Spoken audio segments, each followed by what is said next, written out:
Okay, so we have it all set up here, and as you can see, first off, the colors on this are really good. You can look way to the left, way to the right, up and down, and you don't get a ton of that color shift like you would see in a low quality TFT. So even though it is a TFT, the viewing angles are very good. So good that when you lay it flat, even to work, I haven't had any trouble with it, just my personal experience. I haven't had a chance to calibrate it with a color right, or an X right calibrator, but so far, just at least visually, working with the same kind of characters every day and getting a feel for what they look like, I haven't really had a big issue with it so far. So the big question first off is probably this pen. A powered pen is not a new thing necessarily. One with a cord is. So to be honest, I do not know why they chose to do a cord as opposed to a battery. But it does work. I will say that. It does work really well. There's going to be a few tweaks that I'll show you here in a little bit that will help you get a little more mileage out of it, a little more sensitivity, because right out of the box it requires a little bit too much activation force. So you have to press, you can touch the screen and it hovers, but it doesn't register as a click until you actually push a little bit. But I'll show you how to tweak it. You can get around that, and actually it works great. Hover distance is insanely generous. It's very far. See, I'm probably the better part of an inch away and still have hover. So that's pretty good. I mean, I'm way out here. And tracking up to the edges is phenomenal. I mean, it's just right there. So they did something right. I mean, they really did. So let's pull up Manga Studio here. That's the program a lot of us use. And this little sketch that I did with to do our little announcement, we're having our first kid. So this was our It's a Girl sketch.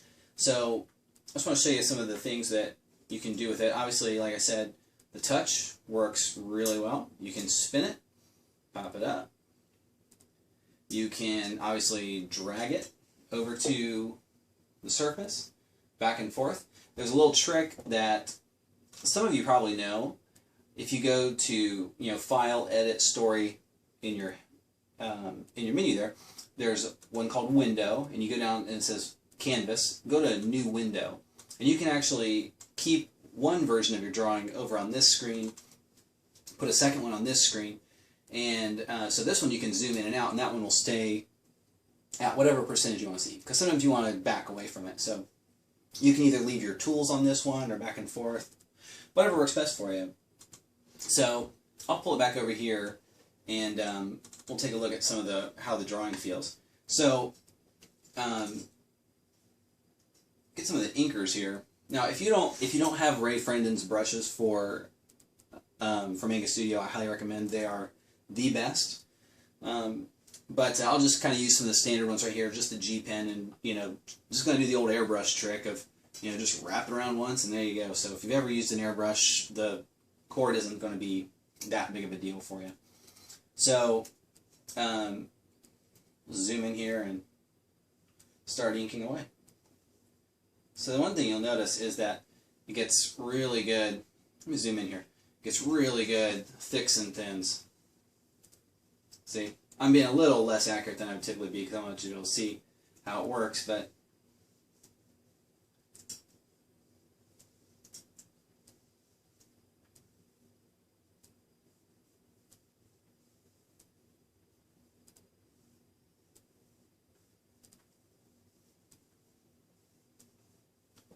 so I'll zoom back out. But there's really no problem. There's really no lag. So let me hide this for a sec. I'll show you on a new layer. Let's get a nice big one. It's about the size of a quarter. So we're going to see how the light. So I don't know if you can probably hardly even see it, but it is making a mark. And we're going to just get it all the way up to thick and back down. Really good pressure. So I do not doubt their claim of 1,000 levels. I think it's right there with my experience with the Cintiq 20. It's not a dramatic difference between the 2000. Just that initial activation force, which you can tweak a little bit. So let me show you how it came out at the end. Give you a little sneak peek. So there's the final inking. So as you can see, line variation, no problem. You know, nice thins in there.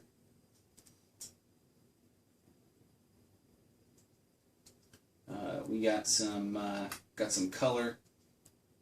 Added a little hand lettering, and it's a girl. So there you go. So it's very capable. Does a great job. So the big question obviously is, how does it work for making art? And I have it open in Photoshop CC right now, and with a big old fuzzy brush, as you can see, gets all the way down to black, no problem, then back up, not a problem. Let's get a variable line weight brush here. As you can see, tiny little hairlines all the way up to the thick and back. So as far as sensitivity goes, it's great. There's very little lag, and even drawing all the way to the edges is very good. As you can see, it's right on my cursor. It stays right there. So I would actually say on the edge part, it's one of the best. I will say the first one I got was a dud. It had some really bad diagonal jitter. And I think with any of these, I think you're going to find a little bit of wobble if you go extremely slow diagonally. I think that's just part of this kind of technology. So I'm not going to get out a ruler because I never draw like that anyway. But I think if you're drawing at a normal speed, just kind of your long, sweeping strokes,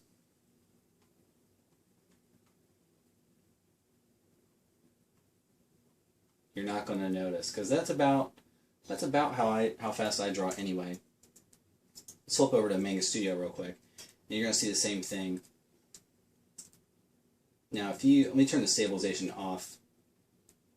You know, so if you're going to go real slow, yeah, you're going to see some wobble.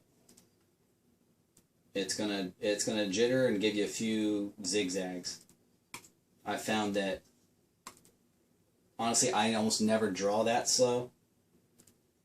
And with Manga Studio, of course, you have the ability to just stabilize that a little bit.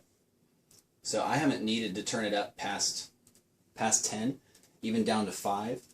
So again, not a deal breaker because I don't tend to draw that slow. But if you're someone who needs to draw very, very, very, very, very slow, methodical strokes, then you might want to go with the higher priced version with the Cintiq. Even though I have a 22 HD at work, and even it will jitter a little bit if you go really, really slow. So again, I don't think it's a deal breaker, but it's totally up to you.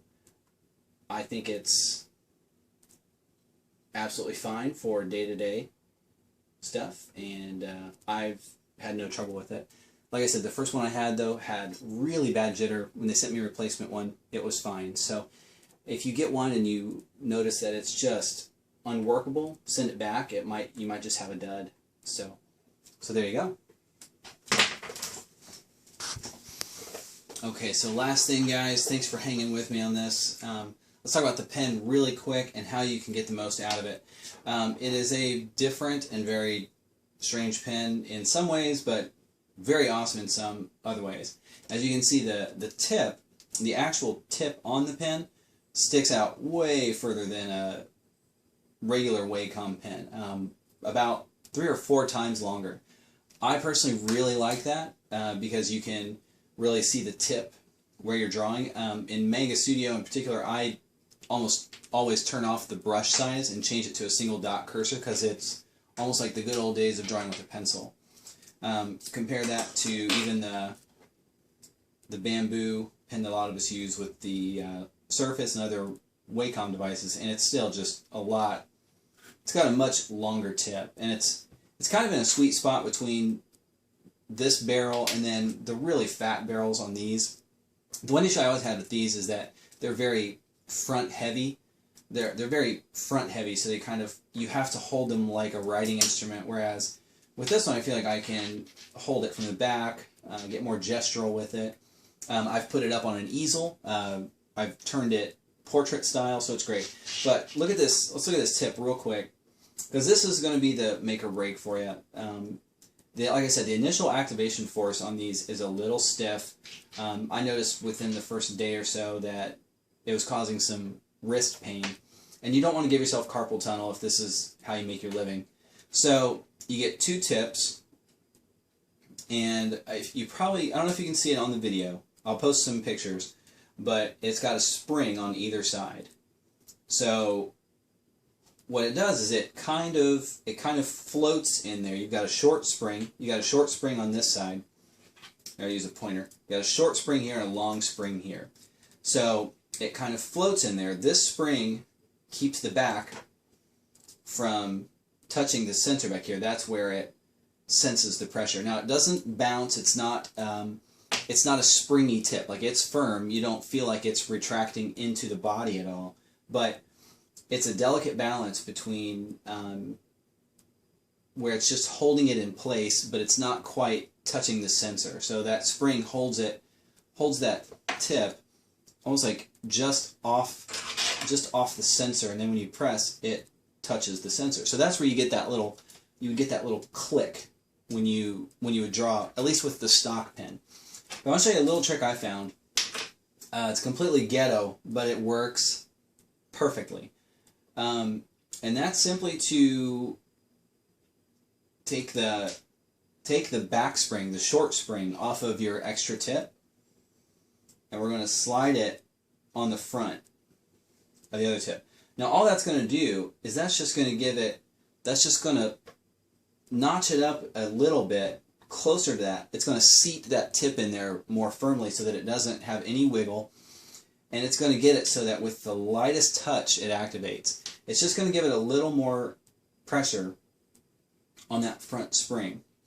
And now you can tune this a different way as well. You can take the long spring and put it back here and double up here. So I would recommend when you get it to mess around with your springs a little bit. Like add a short spring up front, or I mean, don't do 2 long springs up front, or else it'll, as soon as it gets the hover distance, it'll think you're drawing, and it'll be drawing while you're an inch away. So that's really annoying.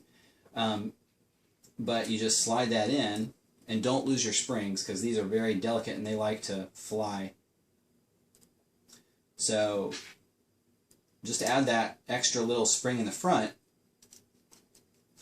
and you're going to be surprised how delicate this is. I mean, you just touch that screen and it'll register.